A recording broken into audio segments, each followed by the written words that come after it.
ಎಲ್ಲಾ ಗೃಹಲಕ್ಷ್ಮಿಯರಿಗೂ ಕೂಡ 6,000 ರೂಪಾಯಿ ಬಾಕಿ ಕಂತು ಹಣ ಜಮೆ ಬಗ್ಗೆ ದೊಡ್ಡ ಒಂದು ಸಿಹಿ ಸುದ್ದಿ ಬಂದಿದೆ. ಇನ್ನು ಮರು ಅರ್ಜಿ ಪ್ರಕ್ರಿಯೆ, ಈ ಕಾರ್ಡ್ ಇದ್ರೆ ಮಾತ್ರ ನಿಮಗೆ ಗೃಹಲಕ್ಷ್ಮಿ ಹಣ ಬರುತ್ತೆ. ಹೌದು ವೀಕ್ಷಕರೇ, ಇನ್ ಮುಂದೆ ಹೊಸ ರೂಲ್ಸ್ ಅಂತಾನೆ ಹೇಳ್ಬೋದು.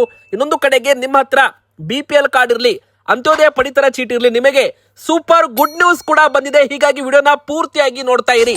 ಅಕ್ಕಿ ಜೊತೆಗೆ ಏನೆಲ್ಲ ಸಿಗುತ್ತೆ, ಹೇಗೆಲ್ಲ ವಿತರಣೆ ಮಾಡ್ತಾರೆ ಮುಂದಿನ ದಿನಗಳಲ್ಲಿ, ದೊಡ್ಡ ಒಂದು ಗುಡ್ ನ್ಯೂಸ್ ಅಂತಾನೆ ಹೇಳ್ಬೋದು ಅನ್ನಭಾಗ್ಯ ಫಲಾನುಭವಿಗಳಿಗೆ. ಇನ್ನು ಪಿಂಚಣಿದಾರರಿಗೂ ಕೂಡ ದೊಡ್ಡ ಒಂದು ಸುದ್ದಿ ಬಂದಿದೆ. ಹೌದು, ಸಾಮಾಜಿಕ ಭದ್ರತಾ ಪಿಂಚಣಿ ಯೋಜನೆ ಆಗಿರ್ಬೋದು, ಸರ್ಕಾರಿ ನೌಕರರಿಗೂ ಕೂಡ ದೊಡ್ಡ ಒಂದು ಸಿಹಿ ಸುದ್ದಿ. ಪಿಂಚಣಿದಾರರಿಗೆ ಬ್ರೇಕಿಂಗ್ ನ್ಯೂಸ್ ಅಂತಾನೆ ಹೇಳ್ಬೋದು. ಸೊ ವಿಡಿಯೋನ ಪೂರ್ತಿಯಾಗಿ ನೋಡಿ, ಎಲ್ಲ ಒಂದು ಮಾಹಿತಿ ತಿಳಿದುಕೊಳ್ಳಿ ವೀಕ್ಷಕರೇ. ಇನ್ನು ಬಸ್ ನಲ್ಲಿ ಪ್ರಯಾಣಿಸೋ ಪ್ರಯಾಣಿಕರಿಗೂ ಕೂಡ ಒಂದು ಕಡೆಗೆ ಸಿಹಿ ಸುದ್ದಿ ಬಂದಿದೆ. ಎರಡನೇದಾಗಿ ಸ್ಮಾರ್ಟ್ ಕಾರ್ಡ್ಗೆ ಅರ್ಜಿ ಯಾವಾಗ ಹಾಕಬೇಕು, ಯಾವೆಲ್ಲ ದಾಖಲೆಗಳನ್ನ ನೀವು ರೆಡಿ ಇಡಬೇಕಾಗುತ್ತೆ. ಪಂಚ ಗ್ಯಾರಂಟಿ ಯೋಜನೆ ಫಲಾನುಭವಿಗಳಾಗಿದ್ರೆ ನೀವು ಕೂಡ ವಿಡಿಯೋನ ಪೂರ್ತಿಯಾಗಿ ನೋಡಿ. ಇನ್ನು ನಿಮ್ಮ ಹತ್ತಿರ ಬೈಕು, ಕಾರು, ವಾಹನ ಏನೇ ಇದ್ರೂ ಕೂಡ ದೊಡ್ಡ ಒಂದು ಬ್ರೇಕಿಂಗ್ ನ್ಯೂಸ್ ಬರ್ತಾ ಇದೆ ವೀಕ್ಷಕರೇ. ಹೌದು, ನಿಮ್ಮ ಮನೆಯಲ್ಲಿ ಬೈಕು, ಕಾರು, ವಾಹನ ಏನಿದ್ರು ಕೂಡ ವಿಡಿಯೋನ ಪೂರ್ತಿಯಾಗಿ ನೋಡಿ. ಹೊಸ ಒಂದು ಶಾಕಿಂಗ್ ಸುದ್ದಿ ಅಂತಾನೂ ಕೂಡ ಇಲ್ಲಿ ಹೇಳ್ಬೋದು. ಸೊ ನಿಮಗೆ ಎಲ್ಲ ಒಂದು ಮಾಹಿತಿ ಗೊತ್ತಾಗುತ್ತೆ. ವಿಡಿಯೋ ಪೂರ್ತಿಯಾಗಿ ನೋಡ್ತಾ ಇರಿ. ಹಾಗೂ ವಿಡಿಯೋ ಶುರು ಮಾಡೋಕ್ಕಿಂತ ಮುಂಚೆ ನೀವು ಗೃಹಲಕ್ಷ್ಮಿ ಫಲಾನುಭವಿಗಳಾಗಿದ್ರೆ, ರೇಷನ್ ಕಾರ್ಡ್ ಹೊಂದಿದ್ರೆ ದಯವಿಟ್ಟು ವಿಡಿಯೋಗೆ ಒಂದು ಲೈಕ್ ಮಾಡೋದ್ರ ಮೂಲಕ ವಿಡಿಯೋಗೆ ಸಪೋರ್ಟ್ ಮಾಡಿ. ಹಾಗೂ ಪ್ರತಿಯೊಬ್ಬರು ಕೂಡ ಕಮೆಂಟ್ ಬಾಕ್ಸ್ ಅಲ್ಲಿ ನಾವು ಕೇಳೋ ಪ್ರಶ್ನೆಗೆ ಉತ್ತರ ಕೊಡಬಹುದು. ವೀಕ್ಷಕರೇ, ನಿಮಗೆ 30 ಕಂತು ಗೃಹಲಕ್ಷ್ಮಿ ಹಣ ಜಮೆ ಆಗಿದೆಯಾ ಅಂದ್ರೆ ಸರ್ಕಾರದಿಂದ ಅಪ್ಡೇಟ್ ಬಂದಿದೆ. 30 ಕಂತು ಎಲ್ಲಾ ಗೃಹಲಕ್ಷ್ಮಿ ಅಕೌಂಟ್ಗೂ ಕೂಡ ಹಣವನ್ನ ಹಾಕಲಾಗಿದೆ. ಅಲ್ಲಲ್ಲಿ ಹಣ ಯಾರಿಗೂ ಬಂದಿದ್ದಿಲ್ಲ ಅವ್ರಿಗೂ ಕೂಡ 30 ಕಂತು ಹಣ ಕಂಪ್ಲೀಟ್ ಆಗಿದೆ. ಅಂದ್ರೆ ಕೆಲವರು ನಮಗೆ 30 ಕಂತು ಹಣ ಬಂದಿಲ್ಲ ಅಂತ ಹೇಳ್ತಾ ಇದ್ರಲ್ಲ, ಅಂತವರಿಗೆ ಒಂದು ಗುಡ್ ನ್ಯೂಸ್ ಏನಪ್ಪಾ ಅಂದ್ರೆ, ಒಮ್ಮೆ ಬಾರಿ ನಿಮ್ಮ ಬ್ಯಾಂಕ್ ಖಾತೆ ಚೆಕ್ ಮಾಡ್ಕೊಳ್ಳಿ. ಕೆಲವೊಮ್ಮೆ DBT ಆಪ್ ಅಲ್ಲಿ ಶೋ ಮಾಡ್ತಿರಲ್ಲ, ಹೀಗಾಗಿ 30ನೇ ಕಂತು ಹಣ ಬಂದಿದೆ ಇಲ್ವ ಅಂತ ನಮಗೆ ನೀವು ಕಮೆಂಟ್ ಅಲ್ಲಿ ದಯವಿಟ್ಟು ಕಮೆಂಟ್ ಮಾಡಿ ವೀಕ್ಷಕರೇ. ಇನ್ನು ಎರಡನೇದಾಗಿ 31, 32, 33 ಒಟ್ಟು 3 ಕಂತು ಸರ್ಕಾರ ಕೊಡೋದು ಬಾಕಿ ಇದೆಯಾ? 6,000 ರೂಪಾಯಿ ಸರ್ಕಾರ ಕೊಡೋದು ಬಾಕಿ ಇದೆಯಾ? ಹೌದು ವೀಕ್ಷಕರೇ, ಕೊನೆಯದಾಗಿ ಸರ್ಕಾರ ಮಾರ್ಚ್ ತಿಂಗಳವರೆಗೂ ಹಣ ಹಾಕಿದೆ. ಅಂದ್ರೆ ಕಳೆದ 2 ತಿಂಗಳಿಂದ ಗೃಹಲಕ್ಷ್ಮಿಯರ ಅಕೌಂಟ್ಗೆ ಹಣ ಜಮೆ ಆಗಿಲ್ಲ ಅಂತ ಎಲ್ಲರೂ ಕೂಡ ಕಮೆಂಟ್ ಇಲ್ಲಿ ಮಾಡ್ತಾ ಇರುವಂತದ್ದು. ನೋಡಿ, 30 ಕಂತು ಹಣ ಬಂದಿದೆ. 31, 32, 33 ಒಟ್ಟು 6,000 ರೂಪಾಯಿ ಒಂದು ಕಡೆಗೆ ಬಾಕಿ ಇದೆ. ಇನ್ನೊಂದು ಕಡೆಗೆ ಮರು ಪರಿಶೀಲನೆ, ಮರು ಅರ್ಜಿ ಪ್ರಕ್ರಿಯೆ ಕೂಡ ಈ ವಾರದಲ್ಲಿ ಪ್ರಾರಂಭವಾಗುವುದು ಬಹುತೇಕ ಖಚಿತವಾಗಿದೆ. ಅಂದ್ರೆ ಗೃಹಲಕ್ಷ್ಮಿಯವರು ಮತ್ತೊಮ್ಮೆ ಅರ್ಜಿಯನ್ನ ಹಾಕಲೇಬೇಕು. ಹೌದು, ನೀವು ನಿಮ್ಮ ಆಧಾರ್ ಕಾರ್ಡ್, ನಿಮ್ದು ವೋಟರ್ ಕಾರ್ಡ್ ಮತ್ತು ನಿಮ್ಮ ಒಂದು ಬ್ಯಾಂಕ್ ಪಾಸ್ಬುಕ್, ನಿಮ್ಮ ಭಾವಚಿತ್ರದ ಫೋಟೋ ಮತ್ತೆ ಆಧಾರ್ ಕಾರ್ಡ್ಗೆ ಲಿಂಕ್ ಇದ್ದ ಮೊಬೈಲ್ ಸಂಖ್ಯೆ ಆಗಿರ್ಬೋದು, ನೀವು ಯೋಜನೆಗೆ ಕೊಡುವಾಗ ಮೊಬೈಲ್ ಸಂಖ್ಯೆ ಯಾವುದು ಕೊಟ್ಟಿದ್ರು ನೋಡಿ, ಅದನ್ನು ಕೂಡ ರೆಡಿ ಇಟ್ಕೊಳ್ಳಿ. ಮತ್ತೆ ಮರು ಅರ್ಜಿ ಜೊತೆಗೆ ಈ KYC ಕೂಡ ಗೃಹಲಕ್ಷ್ಮಿ ಯೋಜನೆಗೆ ಮಾಡ್ತಾರೆ. ಅಂದ್ರೆ ನಿಮ್ಮ ಬಯೋಮೆಟ್ರಿಕ್ ಕೂಡ ತಗೋತಾರೆ ಅಂತ ಇಲ್ಲಿ ಹೇಳಲಾಗಿದೆ. ಸೊ ವೀಕ್ಷಕರೇ, ಇಲ್ಲಿ ಎರಡನೇದಾಗಿ ಹೇಳ್ಬೇಕಂದ್ರೆ ಮರು ಅರ್ಜಿ ಜೊತೆಗೆ ನಿಮ್ದು ವೋಟರ್ ಕಾರ್ಡ್ ಕೂಡ ಕಡ್ಡಾಯ. ಅಂದ್ರೆ ವೋಟರ್ ಕಾರ್ಡ್ ಇದ್ದವರಿಗೆ ಮಾತ್ರ ಗ್ಯಾರಂಟಿ ಭಾಗ್ಯ. ಅಷ್ಟು ಮಾತ್ರವಲ್ಲದೆ ವೋಟರ್ ಕಾರ್ಡ್ ಜೊತೆಗೆ ಮತಪಟ್ಟಿಯಲ್ಲೂ ಕೂಡ ನಿಮ್ಮ ಹೆಸರು ಉಳಿಬೇಕು. ನೋಡಿ, ಆಗಸ್ಟ್ 5ನೇ ತಾರೀಕಿಗೆ ಈಗ SIR ಪ್ರಕ್ರಿಯೆ ಪ್ರಾರಂಭವಾಗಿದೆ. BL ಅವರು ನಿಮಗೆ ಕೊಟ್ಟ ಒಂದು ಅರ್ಜಿ ಏನಿದೆ ನೋಡಿ, ಅದು ತುಂಬಿ ಕರೆಕ್ಟ್ ಆಗಿ ತುಂಬಿ ಸಹಿ ಮಾಡಿ ಯಾರು ವಾಪಸ್ ಕೊಡ್ತೀರಾ ಅವರದ್ದು ಮತಪಟ್ಟಿಯಲ್ಲಿ ಹೆಸರು ಬರುತ್ತೆ. ಆಗಸ್ಟ್ 5ನೇ ತಾರೀಕಿಗೆ ಕರಡು ಮತದಾರರ ಪಟ್ಟಿ ಬಿಡುಗಡೆ ಮಾಡಲಾಗುತ್ತೆ. ಅವಾಗ ನಮ್ಮ ಕರ್ನಾಟಕದಲ್ಲಿ ಎಷ್ಟು ಮತದಾರರಿದ್ದಾರೆ, ಯಾರು ನಿಜವಾದ ಮತದಾರರಿದ್ದಾರೆ, ಆ ಒಂದು ಲಿಸ್ಟ್ ಕೂಡ 5ನೇ ತಾರೀಕಿಗೆ ಬಿಡುಗಡೆ ಆಗುತ್ತೆ ವೀಕ್ಷಕರೇ. ಸೊ 5ನೇ ತಾರೀಕಿನ ನಂತರ ಏನಾದ್ರೂ ಸಲಹೆ ಸಲ್ಲಿಕೆ ಮಾಡಿದ್ರೆ ನೀವು ಸಲ್ಲಿಕೆ ಮಾಡಬಹುದು. ಇಲ್ಲಿ ನೋಡಿ, ವೋಟರ್ ಕಾರ್ಡ್ ಇದ್ದವರಿಗೆ ಮಾತ್ರ ಗ್ಯಾರಂಟಿ ಭಾಗ್ಯ. ಜೊತೆಗೆ ಇಲ್ಲಿ ನಿಮ್ದು ಹೆಸರು ಮತಪಟ್ಟಿಯಲ್ಲಿ ಉಳಿಬೇಕು. ಒಂದು ವೇಳೆ ಮತಪಟ್ಟಿಯಲ್ಲಿ ನಿಮ್ಮ ಹೆಸರು ಬಂದಿಲ್ಲ ಅಂದ್ರೆ, ಅಥವಾ ನಿಮ್ಮ ಹೆಸರು ಏನಾದ್ರೂ ಡಿಲೀಟ್ ಆಗಿ ಹೋದ್ರೆ ನಿಮಗೆ ಗೃಹಲಕ್ಷ್ಮಿ ಹಣ ಬರೋದು ನಿಂತು ಹೋಗುತ್ತೆ. ಅಂದ್ರೆ ಯಾವುದೇ ಗ್ಯಾರಂಟಿ ಯೋಜನೆಗಳು ಸಿಗಲ್ಲ. ಇತ್ತ ನಿಮಗೆ ಸರ್ಕಾರ, ಕೇಂದ್ರ ಸರ್ಕಾರದ ಯೋಜನೆಗಳ ಲಾಭನೂ ಕೂಡ ಸಿಗಲ್ಲ ವೀಕ್ಷಕರೇ. ಬೇರೆ ರಾಜ್ಯಗಳಲ್ಲೂ ಕೂಡ ಈ ತರ ಆಗಿದೆ ಅಂತೆ. ಸೊ ನಮ್ಮ ರಾಜ್ಯದಲ್ಲೂ ಕೂಡ ಆ ತರ ಆಗುತ್ತೆ ಅಂತ ಮುಖ್ಯಮಂತ್ರಿ DK ಶಿವಕುಮಾರ್ ಸರ್ ಅವರು ಹೇಳಿಕೆಯನ್ನ ಕೊಟ್ಟಿರುವಂತದ್ದು. ಹೀಗಾಗಿ ವೋಟರ್ ಕಾರ್ಡ್ ಮಾತ್ರ ಅಲ್ಲ, ಜೊತೆಗೆ ಮತಪಟ್ಟಿಯಲ್ಲಿ ನಿಮ್ಮ ಹೆಸರು ಉಳಿಬೇಕು ಅಂದ್ರೆ SIR BL ಅವರು ಕೊಟ್ಟ ಅರ್ಜಿನೂ ತುಂಬಬೇಕು. ಇನ್ನು ಬಾಕಿ ಕಂತು ಹಣ ಕೂಡ ಶೀಘ್ರದಲ್ಲೇ ಜಮೆ ಆಗುತ್ತೆ. ಅಂದ್ರೆ ಇದೇ ಒಂದು 25ನೇ ತಾರೀಕಿನ ಒಳಗೆ ನಿಮಗೆ 4,000 ರೂಪಾಯಿ 2 ಕಂತು ಹಣ ಜಮೆ ಆಗುವ ಸಾಧ್ಯತೆ ಇದೆ ಅಂತ ಹೇಳಲಾಗ್ತಾ ಇದೆ. ಇನ್ನೊಂದು ಕಡೆಗೆ ರೇಷನ್ ಕಾರ್ಡ್ ಇದ್ದವ್ರಿಗೆ, BPL ಕಾರ್ಡ್ ಇದ್ದವ್ರಿಗೆ, ಅಂತ್ಯೋದಯ ಪಡಿತರ ಚೀಟಿ ಇದ್ದವ್ರಿಗೂ ಕೂಡ ಒಂದು ಕಡೆಗೆ ಗುಡ್ ನ್ಯೂಸ್ ಅಂತಾನೆ ಹೇಳ್ಬಹುದು. ನೋಡಿ, ಅಕ್ಕಿ ಮತ್ತು ರಾಗಿ ಕೇಂದ್ರ ಸರ್ಕಾರ ವಿತರಣೆ ಮಾಡಲು ಗ್ರೀನ್ ಸಿಗ್ನಲ್ ಕೊಟ್ಟಿದೆ. ಇತ್ತ ಕರ್ನಾಟಕ ಸರ್ಕಾರದಿಂದ ಈಗ ಸದ್ಯಕ್ಕೆ ಅಕ್ಕಿಯನ್ನ ವಿತರಣೆ ಮಾಡ್ತಾ ಇದ್ದಾರೆ. 5 kg ಹೆಚ್ಚುವರಿ ಅಕ್ಕಿಯನ್ನ ವಿತರಣೆ ಮಾಡ್ತಾ ಇದ್ದಾರೆ. ನೋಡಿ, ಇಲ್ಲಿ ಮುಂದಿನ ಬರೋ ದಿನ ಅಂದ್ರೆ ಇನ್ನು ಶೀಘ್ರದಲ್ಲಿಯೇ 5 kg ಅಕ್ಕಿ ವಿತರಣೆ ಸರ್ಕಾರದಿಂದ ಬಂದ್ ಆಗುತ್ತೆ.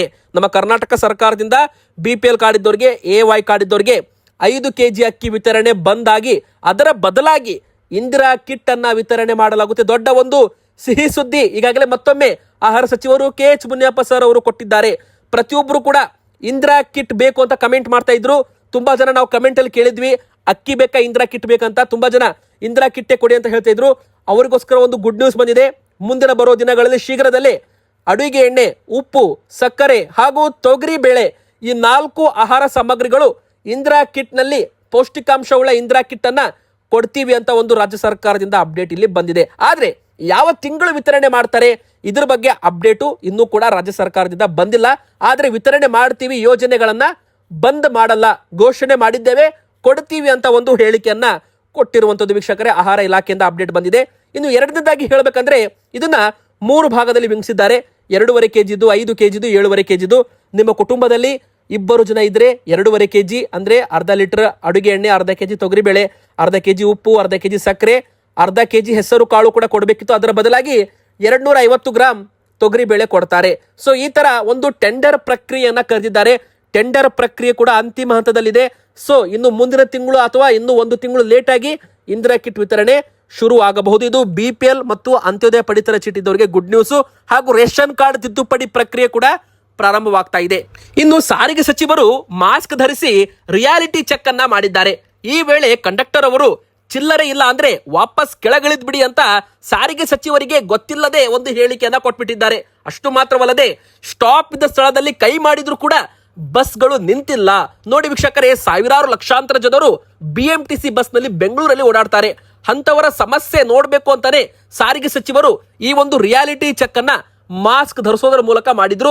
ಚಿಲ್ಲರೆ ಕೊಡ್ಲಿಲ್ಲ ಎಂಬುದು ಕಾರಣಕ್ಕೆ ಸಾರಿಗೆ ಸಚಿವರನ್ನೇ ಬಸ್ ನಿಂದ ಕೆಳಗೆ ಇಳಿಸಿದ್ದಾರೆ ಕಂಡಕ್ಟರ್ ಅವರು. ಮಾಸ್ಕ್ ಧರಿಸಿ BMTC ಬಸ್ಗಳಲ್ಲಿ ಸಚಿವ ಭೈರತಿ ಸುರೇಶ್ ಅವರು ರಿಯಾಲಿಟಿ ಚೆಕ್ ಮಾಡಿದ್ದಾರೆ. ಈ ವೇಳೆ ಚಾಲಕರ ನಿರ್ವಾಹಕರ ನಿರ್ಲಕ್ಷ್ಯ ಕೂಡ ಪತ್ತೆ ಮಾಡಲಾಗಿದ್ದು ಕ್ರಮಕ್ಕೆ ಸ್ಥಳದಲ್ಲಿ ಸೂಚನೆ ಕೂಡ ಕೊಡಲಾಗಿದೆ ವೀಕ್ಷಕರೇ. ಇನ್ನು ಬಸ್ಗಳಲ್ಲಿ ಇನ್ ಮುಂದೆ ಪ್ರಯಾಣಿಕರ ಸ್ನೇಹಿ ಸೇವೆಗೆ ಗೈಡ್ ಲೈನ್ಸ್ ಗಳನ್ನ ಜಾರಿ ಮಾಡಲಾಗಿದೆ. ಅಂದ್ರೆ ಪ್ರಯಾಣಿಕರ ಇನ್ನಷ್ಟು ಗುಣಮಟ್ಟದ ಮತ್ತು ಸುರಕ್ಷಿತ ಹಾಗೂ ಸೌಜನ್ಯಯುತ ಸೇವೆ ಒದಗಿಸುವ ನಿಟ್ಟಿನಲ್ಲಿ ಬೆಂಗಳೂರು ಮಹಾನಗರ ಸಾರಿಗೆ ಸಂಸ್ಥೆ BMTC ಮಹತ್ವದ ಕ್ರಮ ಕೈಗೊಂಡಿದೆ ಅಂತೆ. ಅಂದ್ರೆ ಕಡ್ಡಾಯವಾಗಿ ಬಸ್ ನಿಲ್ದಾಣಗಳಲ್ಲಿ ಸ್ಟಾಪ್ಗಳಲ್ಲಿ ನಿಲುಗಡೆ ಮಾಡಲೇಬೇಕು, ಸೌಜನ್ಯಯುತ ವರ್ತನೆ ಮಾಡಬೇಕು ಪ್ರಯಾಣಿಕರ ಜೊತೆಗೆ. ಕಂಡಕ್ಟರ್ಸ್ ಆಗಿರ್ಬೋದು, ಸಿಬ್ಬಂದಿ ಆಗಿರ್ಬೋದು. UPI ಪಾವತಿ ವ್ಯವಸ್ಥೆ ಕಡ್ಡಾಯವಾಗಿ ಬಳಕೆ ಮಾಡ್ಕೋಬೇಕು. ಚಿಲ್ಲರೆ ಸಮಸ್ಯೆ ಇದ್ರೆ ETM ನಲ್ಲಿ ನಿಗದಿತ ನಿಲ್ದಾಣಗಳ ಸೇರ್ಪಡೆ ಮಾಡ್ಕೋಬೇಕು. ಸಿಬ್ಬಂದಿಗಳಿಗೆ ಸಾಫ್ಟ್ ಸ್ಕಿಲ್ಸ್ ತರಬೇತಿ ಕೊಡಬೇಕು. ದೈನಂದಿನ ಅರಿವು ಕಾರ್ಯಕ್ರಮ, ಉತ್ತಮ ಸೇವೆ ಸಲ್ಲಿಸುವ ಸಿಬ್ಬಂದಿಗೆ ಪ್ರಶಂಸೆ ಸೇರಿದಂತೆ 10 ಹಲವಾರು ಈ ಒಂದು ಪ್ರಯಾಣಿಕರ ಸ್ನೇಹಿ ಯೋಜನೆಗೆ ಜಾರಿ ತರಲಾಗ್ತಾ ಇದೆ.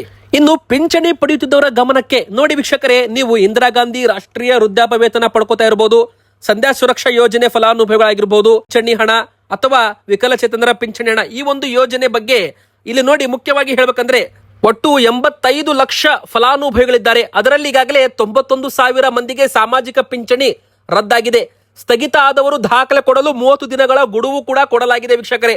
ಅಂದ್ರೆ ಕೆಲವರು ಕಾನೂನು ಬಾಹಿರವಾಗಿ ಸವಲತ್ತು ಪಡೆಯುತ್ತಿದ್ದವರನ್ನು ಕೂಡ ಪತ್ತೆ ಹಚ್ಚಲಾಗಿದೆ. 16 ಲಕ್ಷ ಜನರ ಒಂದು ಪಿಂಚಣಿ ಹಣ ಸ್ಥಗಿತವಾಗಿದೆ ಅಂತಾನೂ ಕೂಡ ಇಲ್ಲಿ ಹೇಳಲಾಗ್ತಾ ಇದೆ.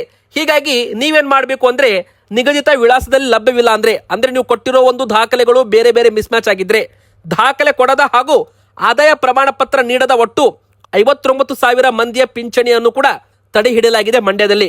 ಈ ತರ ಕರ್ನಾಟಕ ರಾಜ್ಯದಂತ ಆ ಒಂದು ದಾಖಲೆ ಕೊಡದ ಹಾಗೂ ಆದಾಯ ಪ್ರಮಾಣ ಪತ್ರ ಕೊಡದ ಸಾವಿರಾರು ಲಕ್ಷಾಂತರ ಪಿಂಚಣಿಯನ್ನ ತಡೆ ಹಿಡಿಯಲಾಗಿದೆ. ಇವರು ಸಮರ್ಪಕ ದಾಖಲೆಗಳನ್ನ ಇದೇ ಒಂದು ಜುಲೈ 30ರ ತಾರೀಕಿನ ಒಳಗೆ ತಹಶೀಲ್ದಾರ್ ಕಚೇರಿಗೆ ಒದಗಿಸಿದರೆ ಅವುಗಳನ್ನ ಪರಿಶೀಲನೆ ಮಾಡಲಾಗುತ್ತೆ. ಮಾನದಂಡಗಳಿಗೆ ಅವರು ಅರ್ಹರಾಗಿದ್ರೆ ಪಿಂಚಣಿಯನ್ನ ಮುಂದುವರೆಸಲಾಗುತ್ತೆ ಎಂದು ಜಿಲ್ಲಾಧಿಕಾರಿ ಅವರು ಈಗಾಗಲೇ ಮಂಡ್ಯದಲ್ಲಿ ಒಂದು ಹೇಳಿಕೆಯನ್ನ ಕೊಟ್ಟಿದ್ದಾರೆ. ಸೊ ವೀಕ್ಷಕರೇ, ನೀವು ಕೂಡ ಅರ್ಹ ಫಲಾನುಭವಿಗಳಾಗಿದ್ರೆ ಸಾಮಾಜಿಕ ಭದ್ರತಾ ಪಿಂಚಣಿ ಯೋಜನೆ ನಿಮಗೂ ಕೂಡ ಬರ್ತಾ ಇಲ್ಲ ಅಂದ್ರೆ ನೀವೇನ್ ಮಾಡಬೇಕು, ಅಗತ್ಯ ದಾಖಲೆಗಳು ಆದಾಯ ಪ್ರಮಾಣ ಪತ್ರವಾಗಿರ್ಬೋದು, ಮತ್ತೆ ನಿಮ್ದು ನಿಗದಿತ ವಿಳಾಸ ಸ್ಥಳದ ಪ್ರಮಾಣ ಪತ್ರವಾಗಿರ್ಬೋದು, ಎಲ್ಲ ಒಂದು ಅಗತ್ಯ ದಾಖಲೆಗಳ ಜೊತೆಗೆ ನೀವು ತಹಶೀಲ್ದಾರ್ ಕಚೇರಿಗೆ ಮತ್ತೊಮ್ಮೆ ಹೋಗಿ ಅರ್ಜಿಯನ್ನ ಹಾಕಬೇಕು ವೀಕ್ಷಕರೇ.